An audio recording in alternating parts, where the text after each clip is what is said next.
Саламатсыздарбы, урматтуу мекендештер, урматтуу кыргыз элим. Биз өткөндө мен макул эмесмин кыймылы, менин укугум бар кыймылы. Активисттер кеңешип Адахан Кимсамаевичке кайрылуу жолдодук эле.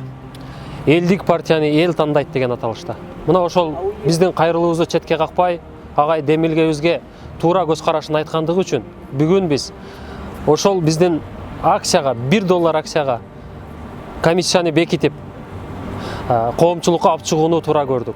Эгерде сиздер эл деген партияны тандагыңыздар келсе, эл деген партияга салым кылгыңыздар келсе, ушул мен макул эмесмин кыймылы жана менин укугум бар кыймылы жарыялаган даректерге өзүңүздөрдүн кошумчаңыздарды которо берсеңиздер, кошо берсеңиздер болот.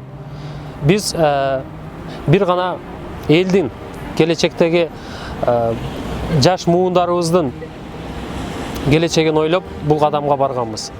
Менин укугум бар жана мен макул эмесмин кыймылы таза, адилеттүү инсан үчүн кызмат кылууга ар дайым даяр жана элдин, карапайым элдин ортосундагы кыймыл.